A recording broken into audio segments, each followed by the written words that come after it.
Engkau gembala yang baik, Kau menuntun hidupku dan bawaku ke air tenang, menyegarkan jiwaku. Puji Tuhan. Pertama-tama saya mengucapkan puji syukur kepada Tuhan oleh karena rahmat dan kasih karunia-Nya memperkenankan kehidupan kita pribadi lepas pribadi untuk beribadah dan melayani Tuhan lewat ibadah Raya Minggu pada sore hari ini. Puji Tuhan, dan saya juga tidak lupa menyapa anak-anak Tuhan, umat Tuhan yang sedang mengikuti pemberitaan firman Tuhan lewat live streaming video internet, YouTube, Facebook, dimanapun Anda berada. Dan mari kita mohon kemurahan Tuhan dengan rendah hati supaya Tuhan kiranya membukakan firman-Nya bagi kita, memberkati kehidupan kita, ibadah, pelayanan di nikah, rumah tangga, segala sesuatu dipulihkan oleh Tuhan, berkat berkelimpahan menjadi bahagian kehidupan kita. Saya juga tidak lupa menyapa anak-anak Tuhan, umat Tuhan, hamba Tuhan yang sedang mengikuti pemberitaan firman Tuhan lewat live streaming. Tuhan kiranya memberkati dimanapun Anda berada. Puji Tuhan, mari saja kita segera memperhatikan firman penggembalaan untuk ibadah Raya Minggu dari Wahyu pasal yang ke-11, ayat yang pertama, silakan. Demikian firman Tuhan, dua saksi Allah. Iya. Kemudian diberikanlah kepadamu sebatang bulu seperti tongkat pengukur rupanya. Seperti tongkat pengukur rupanya. Terus Dengan kata-kata yang berikut, bangunlah dan ukurlah bait suci Allah dan mezbah dan mereka yang beribadah di dalamnya. puji Tuhan. Perhatikan kata-kata berikut ini.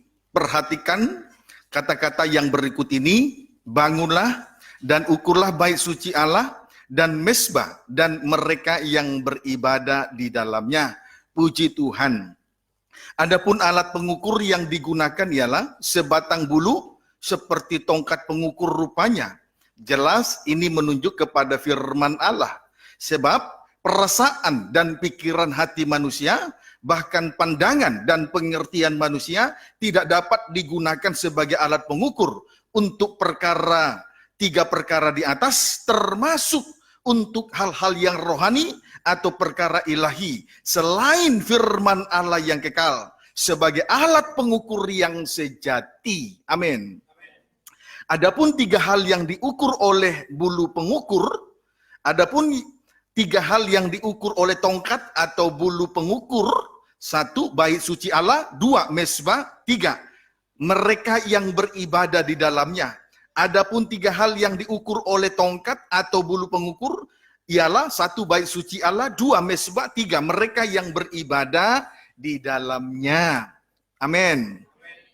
Saudaraku, hal pertama yang diukur oleh Tuhan ialah bait suci Allah. Telah diterangkan dalam 3 seri pemberitaan firman tentang bait Allah yang diukur oleh bulu pengukur ini. Tentu kita diberkati oleh Tuhan dan mungkin masih jelas dalam ingatan kita, dan biarlah kiranya firman yang sudah kita terima jangan berlalu begitu saja. Amin, saudaraku. Puji Tuhan, sehingga kita benar-benar menjadi bait suci Allah yang sudah masuk dalam ukurannya Tuhan. Kemudian, hal kedua yang diukur oleh Tuhan ialah mezbah. Hal kedua yang diukur oleh Tuhan ialah mezbah. Untuk hal yang kedua ini, kiranya Tuhan kembali memberkati kita sekaliannya, seperti Tuhan memberkati kita ketika Tuhan mengukur bait suci Allah. Amin. Oleh sebab itu, dengan segala kerendahan hati, mari kita memohon kepada Tuhan supaya kiranya Tuhan kembali menyatakan kasih dan kemurahan-Nya lewat pembukaan firman. Jadi, hal yang kedua yang diukur oleh Tuhan ialah mezbah. Hal yang kedua yang diukur oleh Tuhan, mezbah, yang juga turut tadi diukur oleh Tuhan. Tetapi kalau kita perhatikan dari apa yang sudah dibaca tadi, saudaraku, yang disebut dengan spesifik atau secara detail apakah itu mezbah dupa atau mezbah korban bakaran, saudaraku, di sini tidak disebut. Di sini hanya disebut yang diukur adalah mezbah. Tidak disebut di sini mezbah korban bakaran atau tidak disebut dengan mezbah dupa. Amin, saudaraku. Hanya di sini ada suatu perintah, penekanan untuk diukur. Hal yang kedua adalah mezbah. Tetapi tidak disebut apakah itu mezbah korban bakaran, apakah itu mezbah dupa. Tidak disebut kedua-duanya. Hanya ada penyebutan ukurlah mezbah. Jadi yang diukur hanyalah mezbah. Amin, saudaraku. Puji Tuhan. Haleluya. Saudaraku, kita lihat dulu.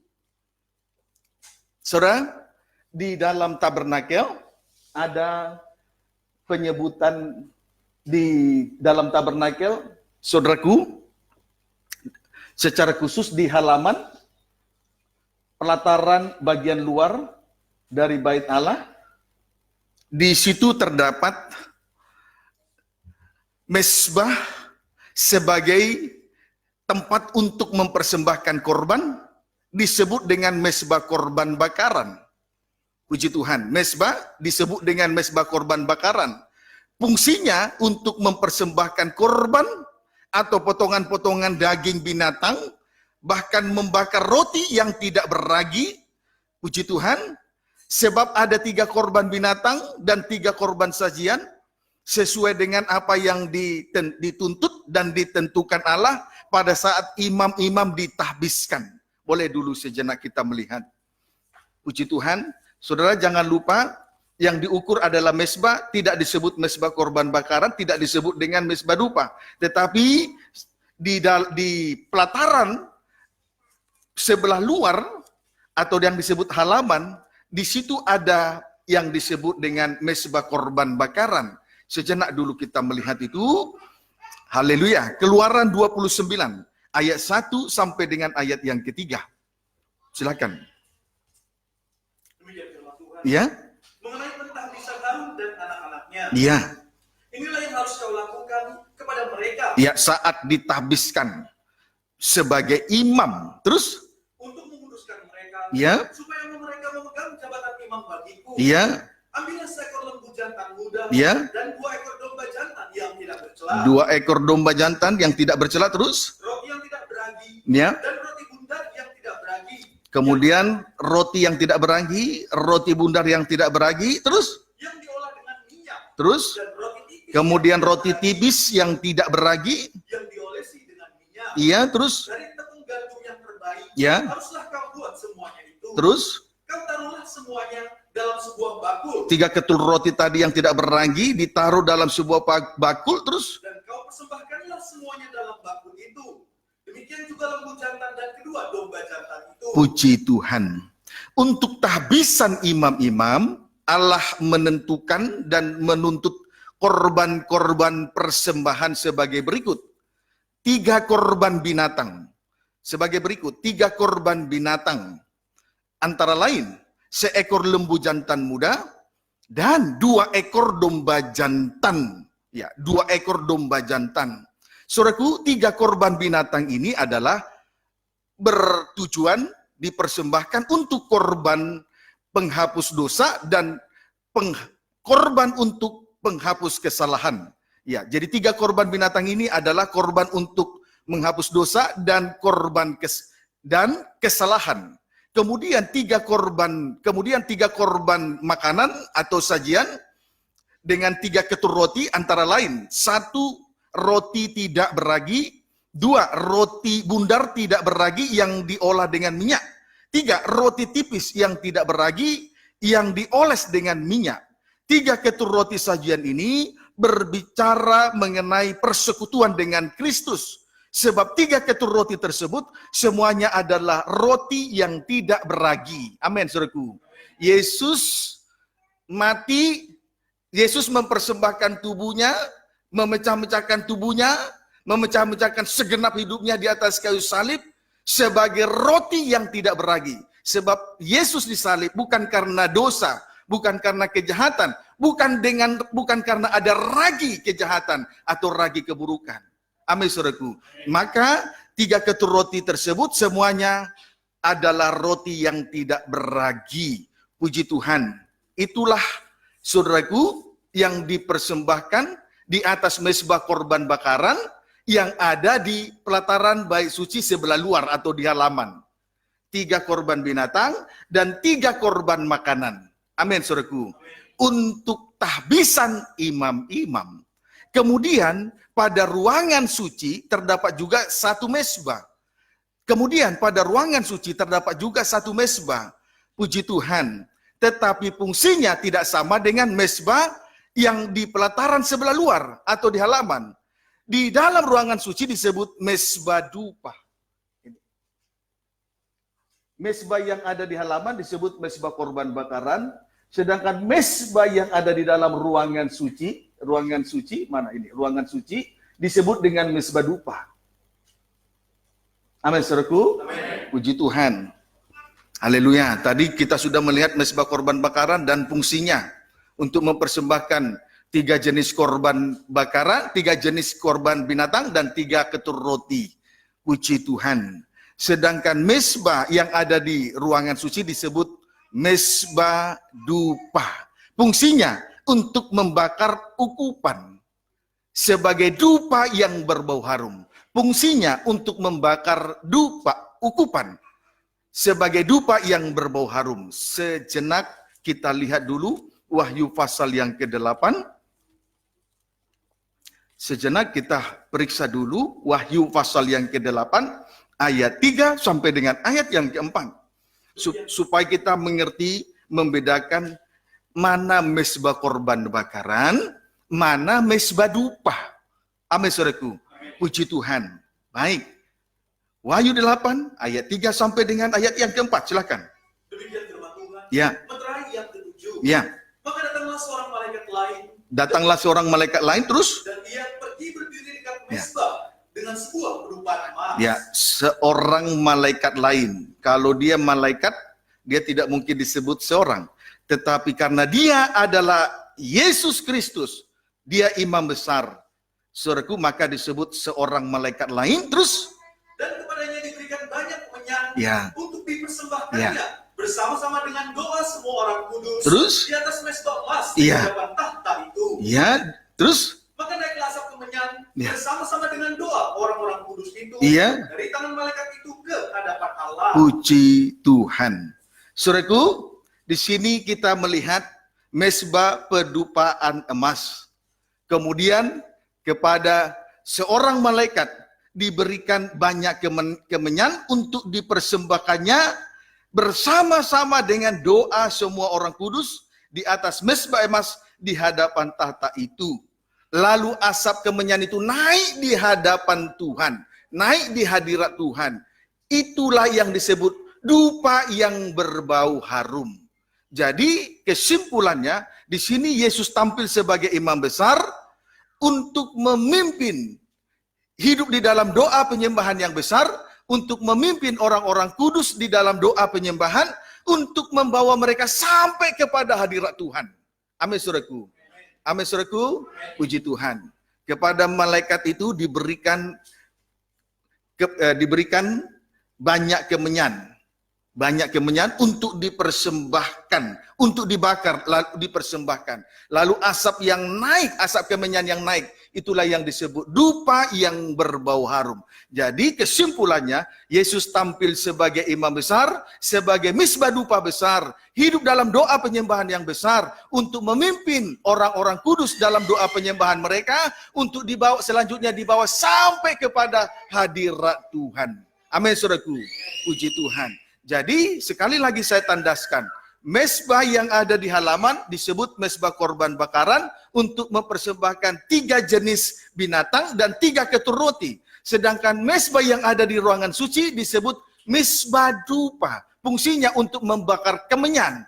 Sehingga asap yang naik disebutlah dupa yang berbau harum. Itulah doa penyembahan dari orang-orang kudus, membawa kehidupan kita sampai kepada hadirat Tuhan. Amin, saudaraku. Puji Tuhan. Itulah 2 mezbah di halaman dan di ruangan suci. Tetapi yang diukur, hal yang kedua yang diukur bukan mesbah korban. Tidak disebut dengan mesbah korban bakaran, tidak disebut dengan mesbah dupa. Amin, saudaraku. Ukurlah, tetapi hanya ada penyataan di sini, ukurlah mesbah. Kiranya dapat dipahami dengan baik. Jadi pada Wahyu 11 ayat 1 tidak disebut dengan mesbah pembakaran ukupan atau mesbah dupa. Jadi kesimpulannya di sini ialah mesbah berbicara tentang pelayanan. Amin, saudaraku. Jadi kesimpulannya, lalu kita masuk pada kesimpulan. Kesimpulannya di sini adalah mesbah berbicara tentang pelayanan. Dapat dipahami, saudaraku? Puji Tuhan. Haleluya. Mesbah berbicara tentang pelayanan. Marilah kalau begitu, karena kita sudah menemukan arti mesbah di sini berbicara tentang pelayanan, marilah kita melihat tentang pelayanan itu. Ibrani pasal yang ke-13.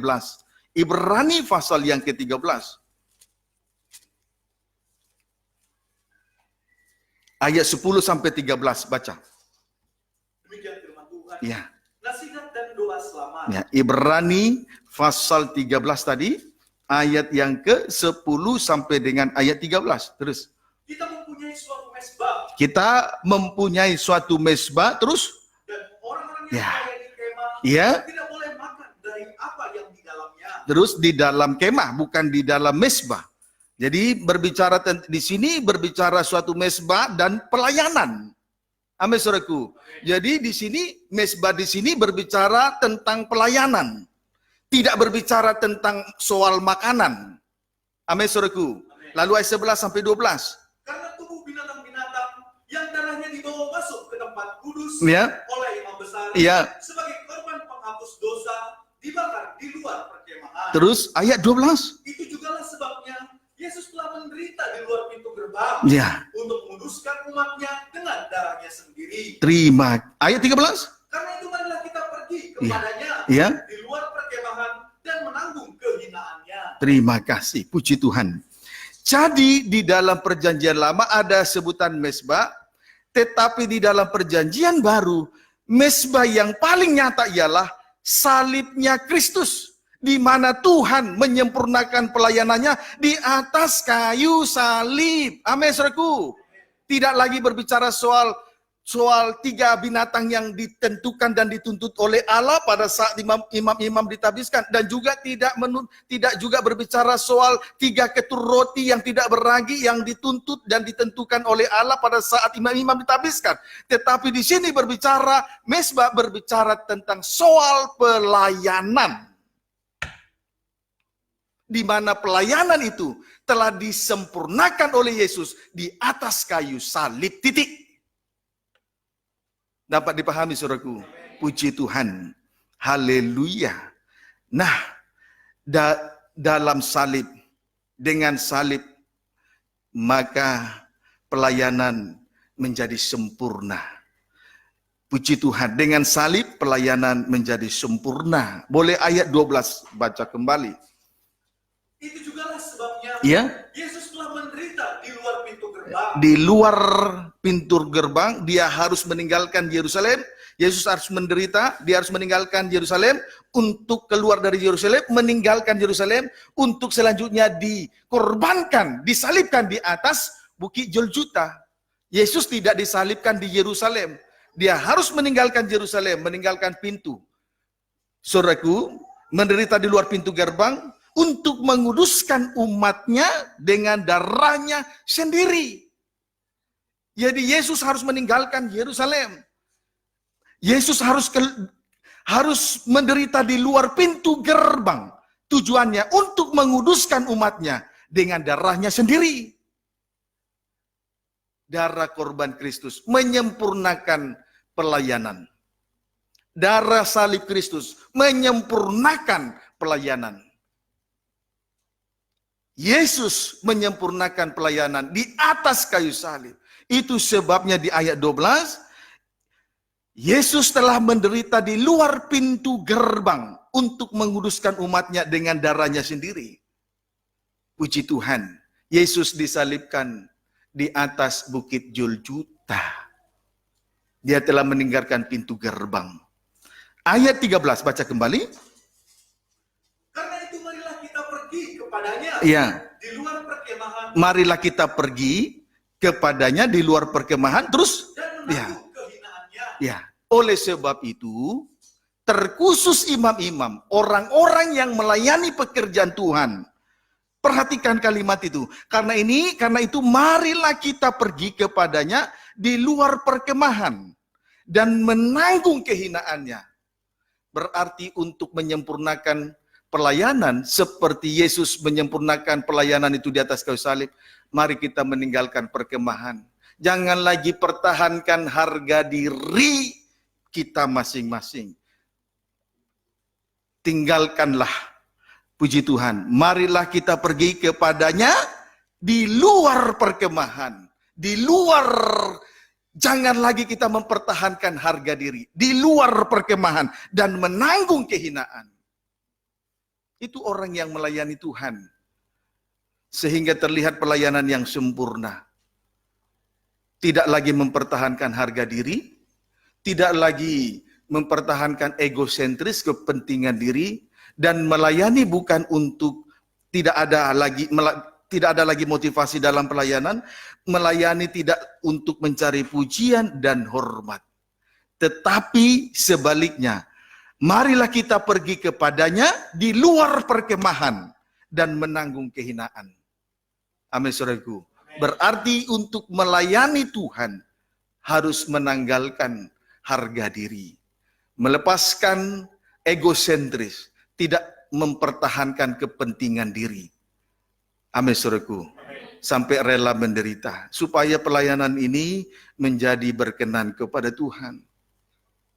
Kiranya dapat dipahami dengan baik. Amin, saudaraku. Jadi saya menghimbau terkhusus imam-imam yang melayani pekerjaan Tuhan, jangan pertahankan harga diri. Marilah kita pergi kepadanya di luar perkemahan dan menanggung kehinaannya. Puji Tuhan, turut menderita bersama dengan Kristus. Tidak lagi mempertahankan harga diri, tidak lagi mempertahankan egosentris, melayani tidak ada motivasi, melayani tidak mencari pujian dan hormat. Kiranya dapat dipahami dengan baik. Matius pasal 5.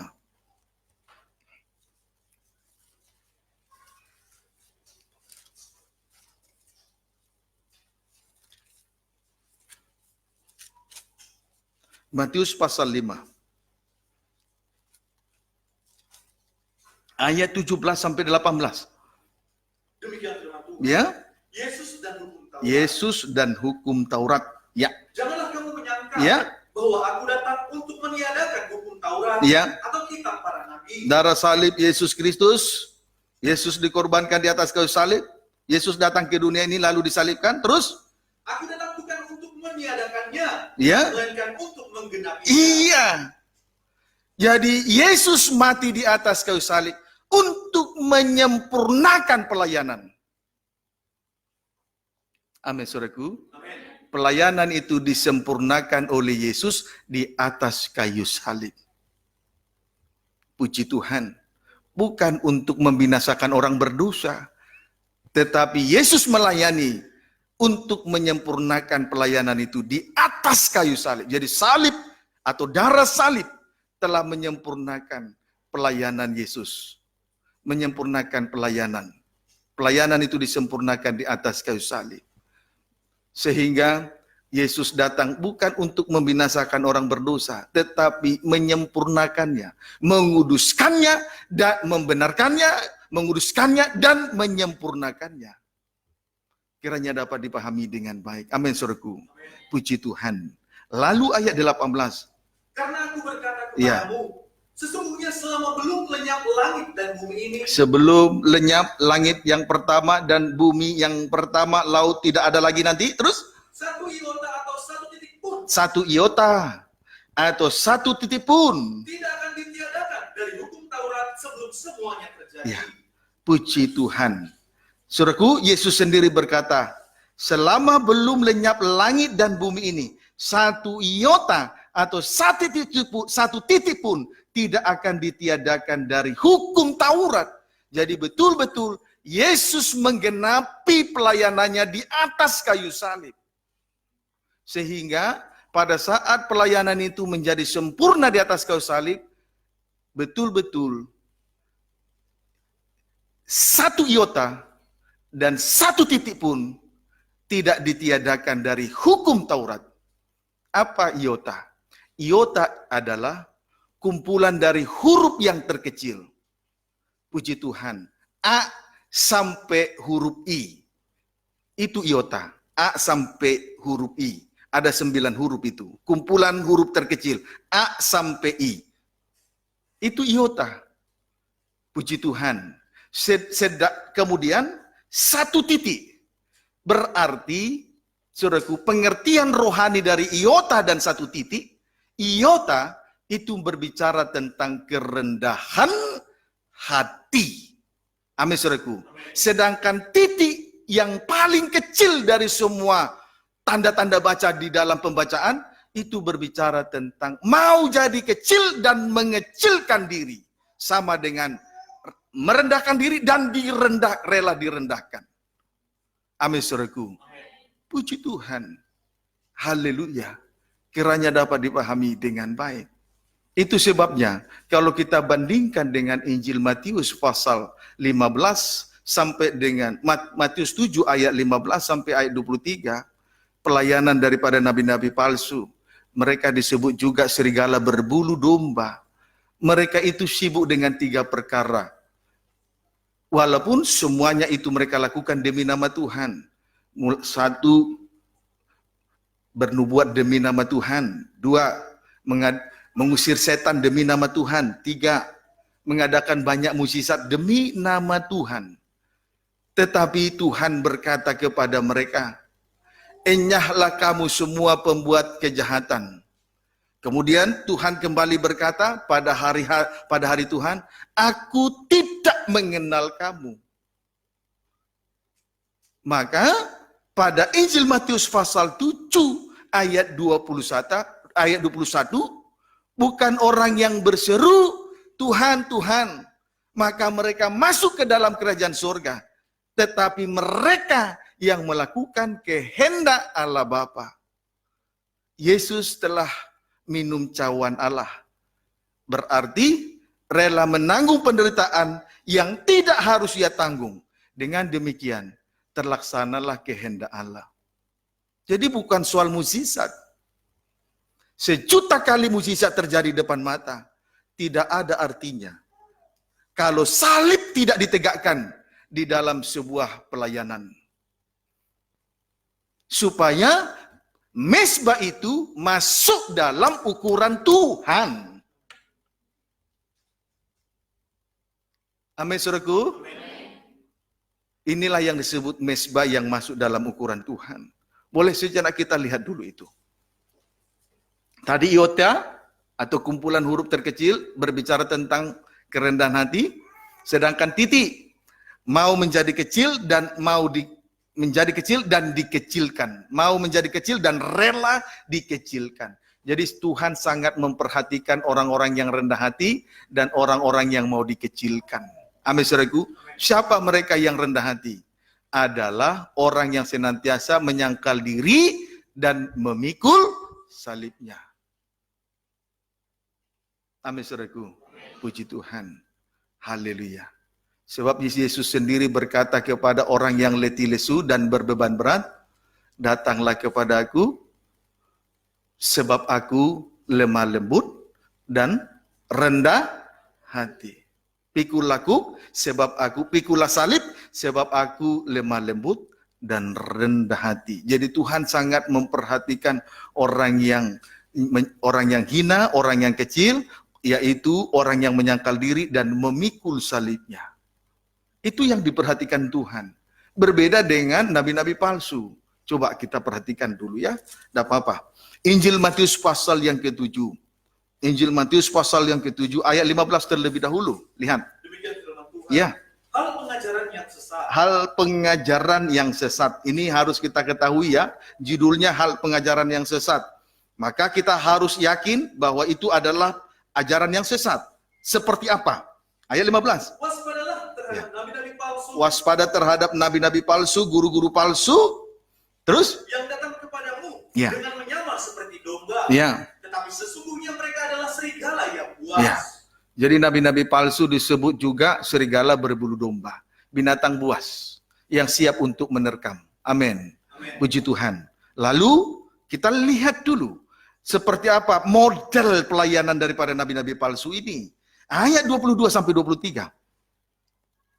Pada hari terakhir banyak orang akan berseru kepadaku, Ya. Tuhan, Tuhan, Ya. bukankah kami Nah. bernubuat demi namamu Bernubuat demi nama Tuhan, dan mengusir setan demi nama Tuhan, dan mengadakan banyak mujizat yang demi namamu? kemudian mengadakan banyak mukjizat demi nama Tuhan.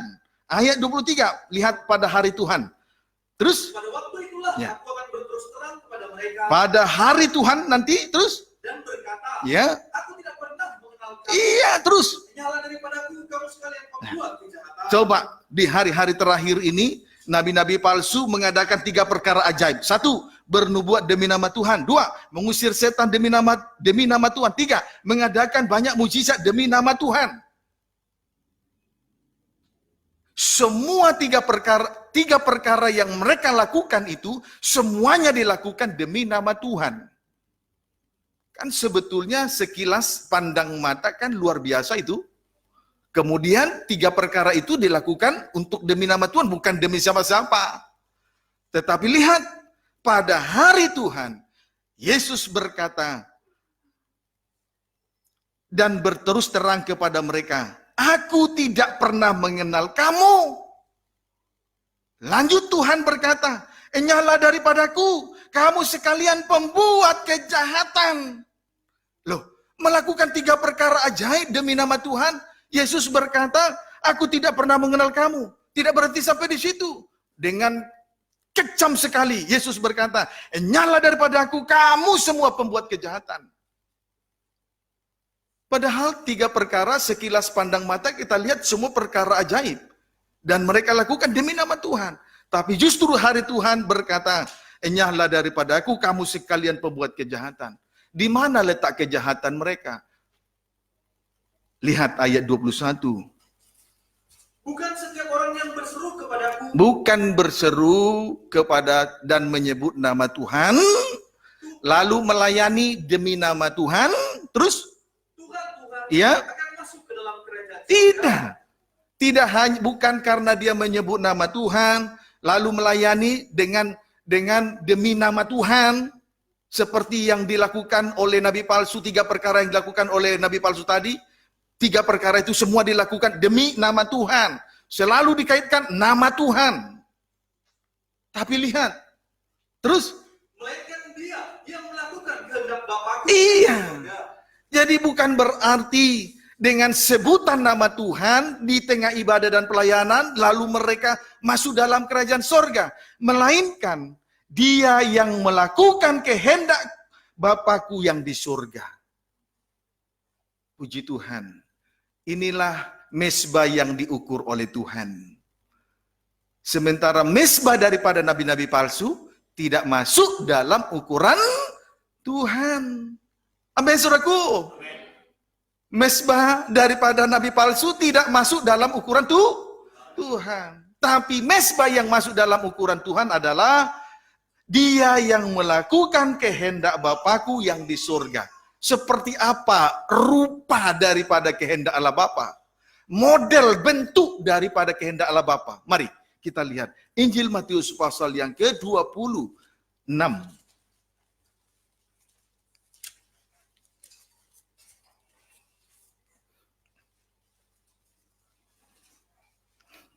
Ayat 42. Demikian firman Tuhan. Ya, Di taman Getsemani. di Taman Getsemane. Terus Lalu ia pergi untuk Ya. 2 kalinya untuk yang kedua kalinya dan berdoa. Ya. Katanya, dalam doa yang sama, terus ya Bapakku, ya Bapakku. Terus jikalau cawan ini tidak mungkin lalu, cawan ini tidak mungkin lalu. Tetapi cawan itu harus diminum supaya berlalu. Terus kecuali apabila aku meminumnya, iya, jadilah kehendakmu. iya. Yesus meminum cawan Allah. Arti rohaninya untuk kita sekarang. Yesus menanggung penderitaan yang tidak harus ia tanggung. Sebab Yesus disalibkan bukan karena dosanya, melainkan menanggung dosa manusia. Sehingga dengan demikian, ulangi baca. Lalu ia pergi untuk kedua kalinya Iya. dan berdoa, katanya, Iya. Ya Bapakku, Iya. jikalau cawan ini tidak mungkin lalu, Iya. kecuali apabila aku minum, Ketika Yesus menanggung penderitaan yang tidak harus ia tanggung, jadilah kehendak-Mu. kehendak Allah terlaksana. Itu kehendak Allah. Inilah mesbah yang masuk dalam ukuran Tuhan. Dan Yesus sudah menyempurnakan pelayanan itu di atas kayu salib. Yesus datang bukan untuk melenyapkan hukum Taurat. Bahkan satu iota dan satu titik pun tidak dilenyapkan. Selama langit dan bumi masih ada. Masih tetap berlaku. Tetapi kehidupan yang masih berada di bawah hukum Taurat, tidak terlepas dari hukum dan kuasa dosa, itu harus disempurnakan lewat pelayanan salib. Yesus memperhatikan kehidupan yang rendah hati. Satu iota. Yesus memperhatikan satu titik kehidupan yang hina dan kecil. Sehingga dengan demikian terlaksanalah kehendak Allah. Inilah mesbah yang masuk dalam ukuran Tuhan. Jadi saudara, jangan saudara berpikir kalau seorang hamba Tuhan bernubuat lalu mengadakan banyak mukjizat, kemudian dalam pelayanan itu terjadi pengusiran setan, lalu kita berkata, wah luar biasa. Belum masuk dalam ukuran. Belum masuk dalam ukuran Tuhan. Jadi saudara jangan terkecoh. Saya juga pesankan kepada pemirsa, umat Tuhan, bahkan hamba-hamba Tuhan yang sedang mengikuti pemberitaan firman Tuhan lewat live streaming video internet. Mesbah yang masuk dalam ukuran Tuhan bukan soal mukjizat, bukan soal pengusiran setan, mengadakan banyak mukjizat. Tetapi mesbah yang masuk dalam ukuran Tuhan adalah melakukan kehendak Allah Bapa.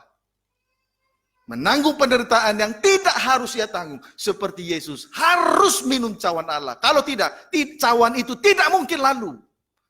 Maka mau tidak mau, Yesus harus menanggung penderitaan di atas kayu salib. Inilah mesbah yang masuk dalam ukuran. Inilah bentuk atau jenis pelayanan yang diukur oleh Tuhan.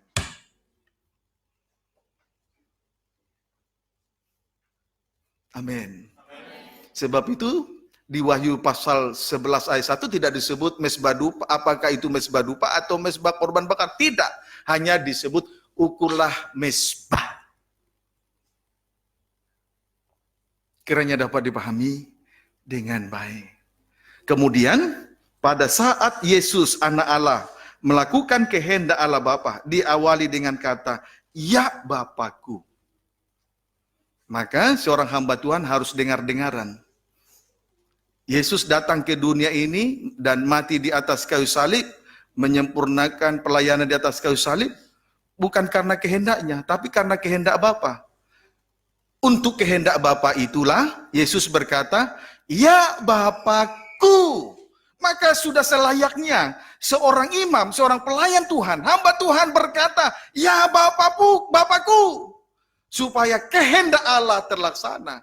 Sampai akhirnya mesbah, ya pelayanannya masuk dalam ukuran Tuhan.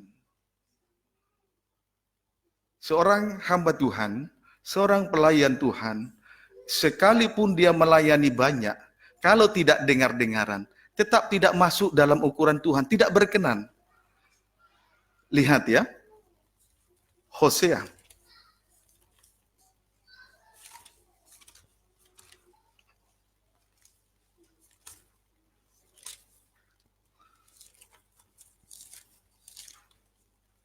Pasal 8, Hosea pasal 8,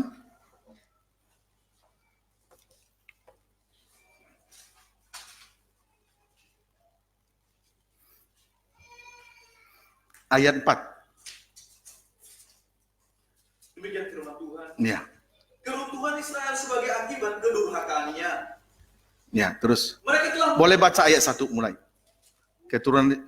Keruntuhan Israel. Baca ayat 1. tiuplah sangkakala. Ya. Serangan laksana Raja Wali Serang. atas rumah Tuhan. Iya.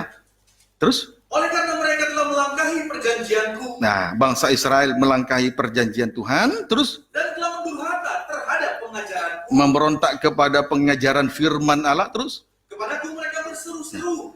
satu sisi mereka menolak kepada pengajaran firman, tapi satu sisi mereka berseru mohon kemurahan Tuhan, mohon pertolongan Tuhan lewat doa dan seruan. Terus, Ya Allahku, ya. kami Israel mengenal Engkau. Lalu mereka berkata, kami mengenal Engkau. Bangsa Israel berseru kepada Tuhan, dalam seruan itu mereka berkata, ya Allahku, kami Israel mengenal Engkau.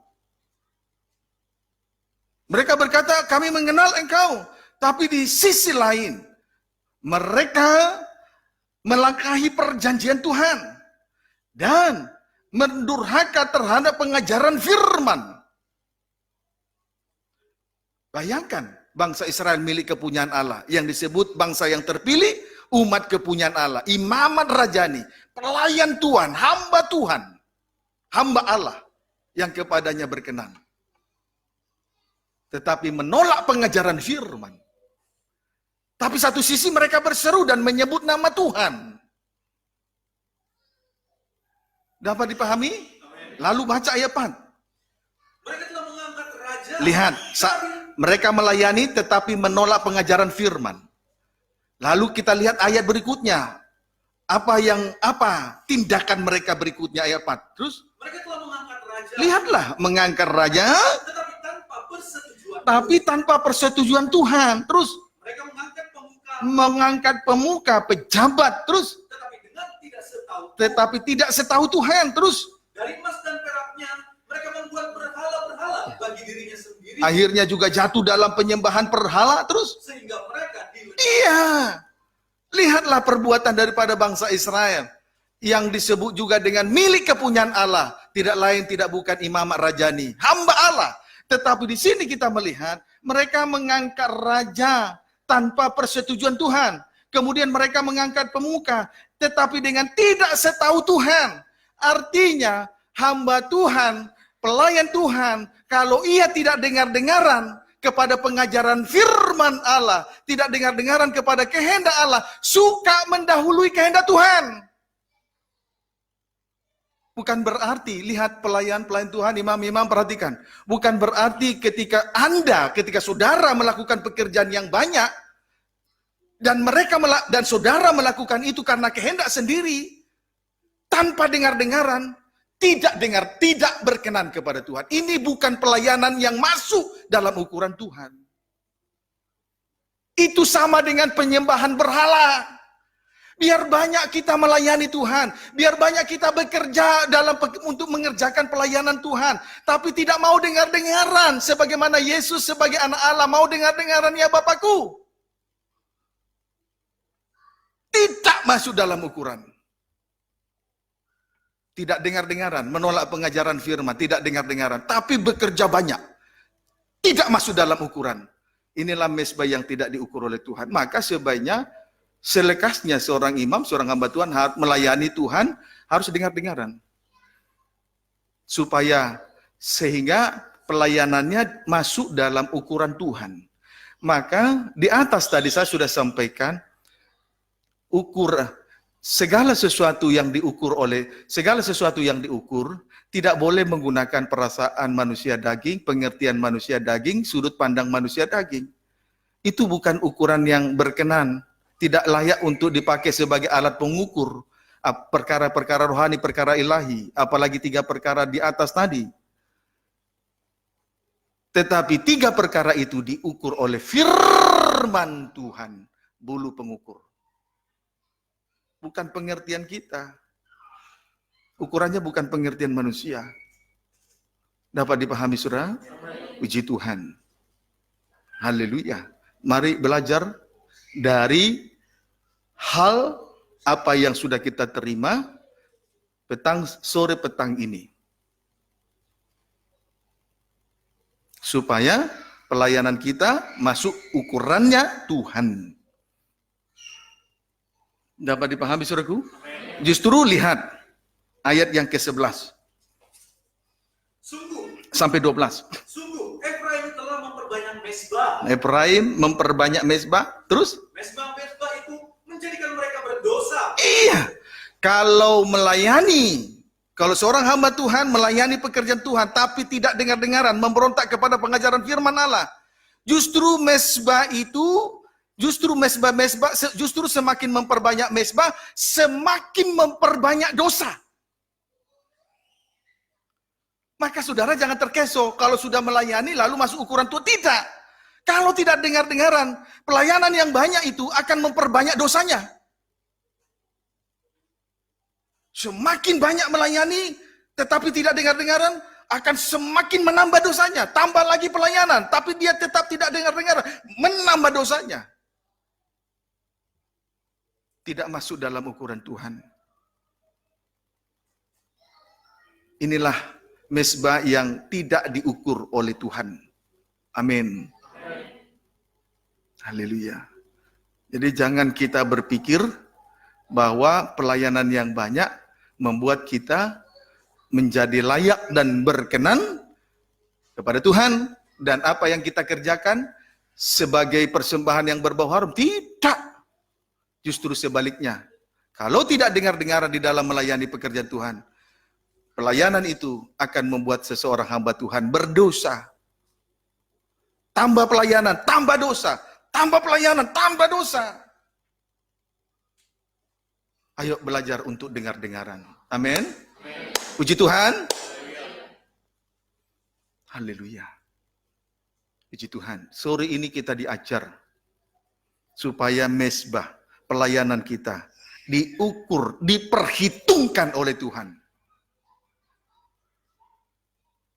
Puji Tuhan. Amin, saudaraku. Haleluya. Nah, saudara, sore ini kita bersyukur Tuhan sudah memberkati setiap kehidupan kita pribadi lepas. Puji Tuhan. Haleluya. Nah, sekarang kita kembali memperhatikan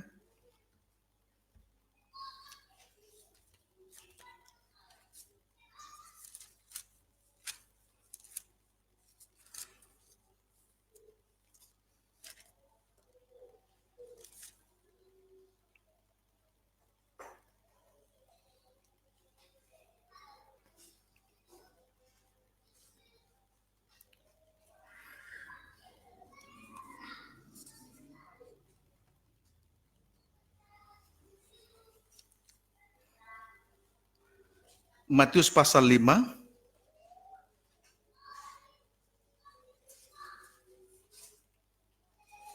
atau Matius 7 ya. Matius 7 ayat 1 sampai dengan ayat 4. Baca. Demikian firman Tuhan. Ya. Hal menghakimi. Ya. Jangan kamu menghakimi supaya kamu tidak dihakimi. Penghakiman itu milik Allah. Amin. Amin. Puji Tuhan, jangan ambil bagiannya Tuhan. Seorang hamba Tuhan, seorang pelayan Tuhan tidak pantas untuk menghakimi orang lain. Karena penghakiman itu adalah milik Tuhan. Jadi jangan ambil apa yang menjadi bagiannya Tuhan. Kita ini sesama manusia tidak pantas untuk saling menghakimi. Ayat 2. Karena dengan penghakiman yang kamu pakai untuk menghakimi, Ya. kamu akan dihakimi. Dan ukuran yang kamu pakai untuk mengukur Ya. akan diukurkan kepadamu. Iya, terus? Mengapakah engkau melihat selumbar di mata saudaramu? Ya, mengukur orang lain dengan ukuran pribadi, ukuran diri sendiri, itu tidak boleh. Terus? Sedangkan Dengan cara melihat selumbar di mata saudara, terus? sedangkan Balok di mata sendiri, tidak engkau ketahui. terus? Bagaimanakah engkau dapat berkata kepada Iya. saudaramu? Iya. Biarlah aku mengeluarkan selumbar itu dari matamu. Biarlah aku mengeluarkan selumbar dosa kecil itu dari matamu, terus? Padahal ada balok di dalam matamu. Terima kasih. Saudaraku, kalau kita melayani pekerjaan Tuhan dengan menggunakan ukuran sendiri, maka tidak ada kuasa untuk menyempurnakan orang lain. Amin, saudaraku. Tidak ada kuasa. Tidak ada kuasa. Kiranya dapat dipahami dengan baik. Saudaraku, mari kita gunakan. Biarlah pelayanan itu betul-betul diukur oleh Tuhan. Haleluya. Kiranya dapat dipahami dengan baik. Sebagaimana Yesus tadi minum cawan Allah, menanggung penderitaan yang tidak harus ia tanggung, sehingga dengan demikian kehendak Allah terlaksana. Amin, saudaraku. Puji Tuhan. Dan seorang hamba Tuhan, pelayan Tuhan harus juga dengar-dengaran. Supaya mesbah pelayanan itu tidak membuat dia berdosa. Puji Tuhan. Jadi yang menjadi ukuran dalam pelayanan kita kepada Tuhan adalah minum cawan Allah, menanggung penderitaan yang tidak harus ia tanggung. Dengan lain kata, melakukan kehendak Allah Bapa. Kalau tidak, pelayanan dari seorang hamba Tuhan tidak berkuasa. Kalau kita melayani dengan ukuran sendiri, tidak berkuasa. Biar sebagaimana pandainya kita menyusun kata-kata dan kalimat, itu hanya sesuatu yang terlihat menarik, tetapi tidak sampai merasuk kepada jiwa. Kiranya dapat dipahami dengan baik. Amin, saudaraku. Walaupun terlihat sederhana, tetapi kalau melayani dengan ukuran Tuhan, itu pelayanan yang berkuasa. Maka jangan kita mengecilkan pelayanan yang biasa dan berkata kuno. Tidak pakai cara-cara dunia. Tidak pakai cara-cara yang baru. Itu kan ukuran manusia. Tapi ukuran Tuhan tidak. Kiranya dapat dipahami dengan baik. Amin, saudaraku. Puji Tuhan. Lalu ayat 5. Lihat pelayanan yang berkuasa. Terus. Hai orang munafik, Ya. keluarkanlah dahulu bara Ya. dari matamu. Terus. Maka engkau akan melihat dengan jelas untuk mengeluarkan selumbar itu dari mata saudara. Iya. Jadi pelayanan yang berkuasa terlebih dahulu menyerahkan diri, datang pergi kepada Dia untuk meninggalkan perkemahan, kemah, menanggalkan harga diri dan rela menanggung penderitaan sehingga orang lain tertolong. Marilah kita pergi kepadanya, saudaraku, lalu menanggung kehinaan ini. Meninggalkan perkemahan dan menanggung penderitaan ini dan kehinaan ini. Inilah pelayanan yang berkuasa untuk menolong kehidupan orang lain. Orang lain tertolong. Dimulai dari kita dulu. Tapi ukuran pelayanan itu adalah, saudaraku, kehendak Allah, minum cawan Allah. Menanggung penderitaan yang tidak harus ia tanggung. Itulah sengsara salib, aniaya karena firman. Sangkal diri pikul salibnya. Puji Tuhan. Kiranya dapat dipahami dengan baik. Amin.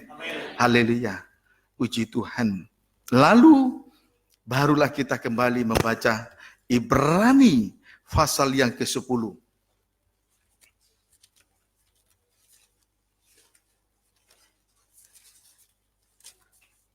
Ibrani pasal 10. Ibrani pasal 13 maksud saya. Ayat yang ke-10 kembali lagi dibaca sampai 13. Demikian firman Tuhan. Ya.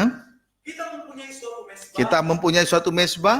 dan orang-orang yang melayani kemah tidak boleh makan dari apa yang ada di dalamnya. Mesbah di sini bukan mesbah korban bakaran yang ada di halaman, bukan mesbah dupa yang ada di ruangan suci, tapi mesbah di sini dalam bentuk atau jenis model pelayanan kepada Tuhan. Amin, saudaraku. Pelayanan yang seperti apa? 12 sampai 13. Itu jugalah sebabnya Yesus telah menderita di luar pintu gerbang. Di luar pintu gerbang itulah Golgota, salib yang ada ditancapkan di bukit Golgota, bukan di Yerusalem. Dia tinggalkan Yerusalem. Dia tinggalkan keindahan surgawi dengan segala keindahannya, turun ke dunia untuk menanggung kehinaan di atas kayu salib, bukit Golgota. Dia tinggalkan Yerusalem yang baru surgawi untuk menanggung kehinaan, untuk menanggung penderitaan di bukit Golgota. Salib ditancapkan di bukit Golgota. Terus untuk menguduskan umatnya, untuk menguduskan satu iota, untuk menguduskan satu titik, orang yang rendah hati, orang yang mau merendahkan diri. Itulah orang yang hina karena salib. Puji Tuhan. Amin, saudaraku. Bagi orang Mesir, penggembalaan kambing domba itu hina. Di tengah penggembalaan ini kita banyak menanggung penderitaan. Itu hina bagi orang dunia. Mesir itu dunia. Puji Tuhan. Tapi harus kita menanggalkan segala harga diri, kepentingan diri, egosentris, dan yang berkaitan dengan tidak mempertahankan harga diri, tidak mempertahankan keakuan. Semuanya dilepaskan. Yesus telah meninggalkan surganya yang indah itu, turun ke dunia, rela disalibkan, di mana salib ditancapkan di atas bukit Golgota. Disitulah dia menderita. Dia tinggalkan segala kepunyaannya, harga dirinya dia tinggalkan. Puji Tuhan. Inilah model pelayanan atau mesbah yang diukur oleh Tuhan. Maka kita belajar dengan model pelayanan semacam ini. Jangan belajar dengan model-model pelayanan sepertinya yang baru-baru, tetapi tidak berkenan kepada Tuhan. Semua hal-hal yang dunia, yang baru dari dunia masuk, tapi tidak berkenan kepada Tuhan. Di situ masih banyak harga diri dipertahankan. Amin. Terus? Untuk menguduskan umatnya dengan darahnya sendiri. Siapa yang dikuduskan? Orang yang hina karena itulah satu dan titik. Iota itu rendah hati. Titik itu mau dikecilkan.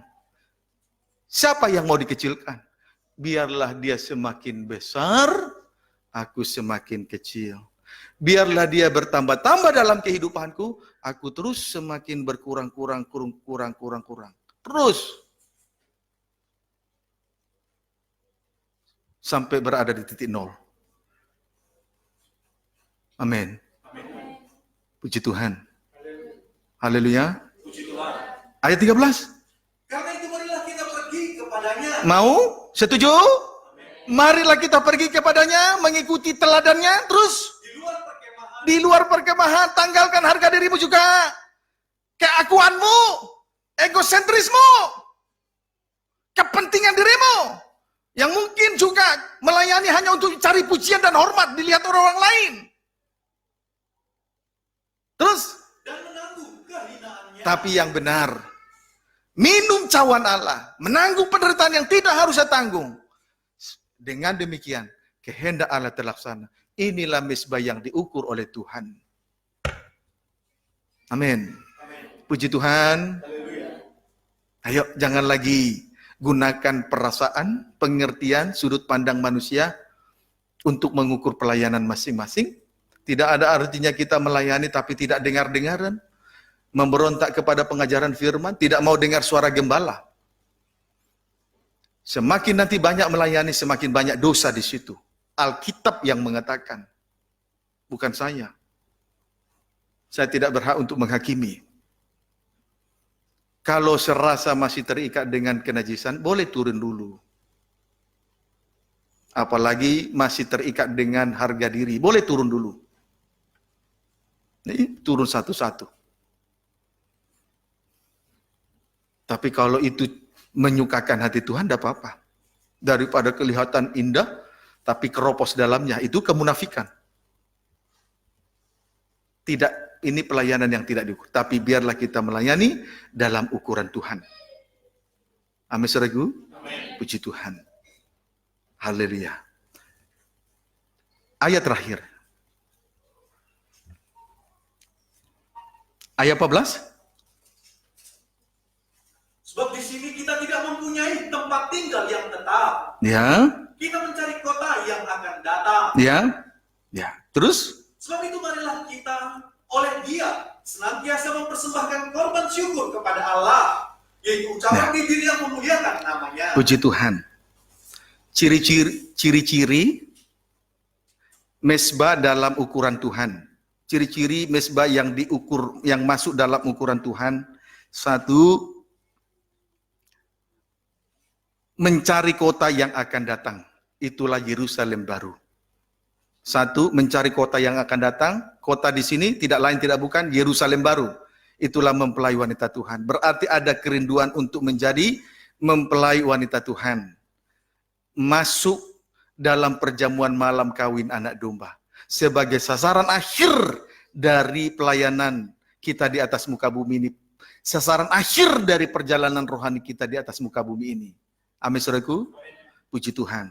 Lalu yang kedua, senantiasa mempersembahkan korban syukur kepada Allah. Susah senang selalu mengucap syukur. Itu korban. Susah itu korban. Tetapi tetap mengucap syukur kepada Tuhan dengan bibir yang memuliakan namanya. Apa bibir yang memuliakan namanya? Tidak bersungut-sungut, tidak ngomel, tidak menggerutu, tidak mempersalahkan Tuhan, tidak mempersalahkan pelayanan, tidak mempersalahkan situasi kondisi, tidak mempersalahkan sesama.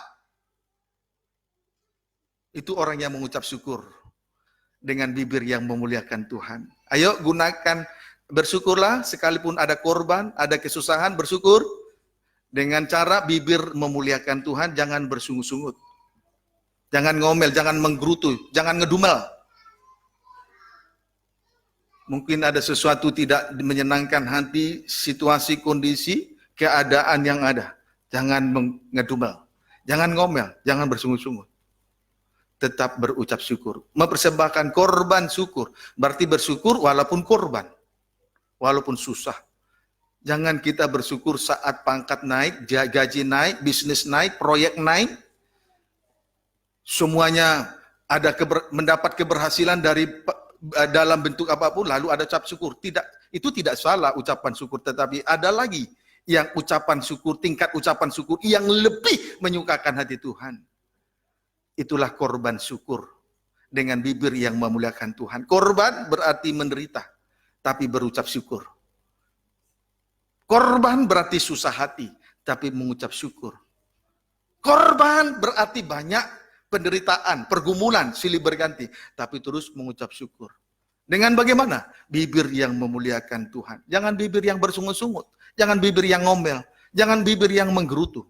Inilah tingkat syukur yang Tuhan tunggu-tunggu, supaya pelayanan ini, bagian dari pelayanan yang berkenan, yang masuk dalam ukurannya, Tuhan Yesus Kristus, Kepala Gereja Mempelai Pria Surga, kiranya memberkati kita sekaliannya hari ini sampai selama-lamanya. Amin.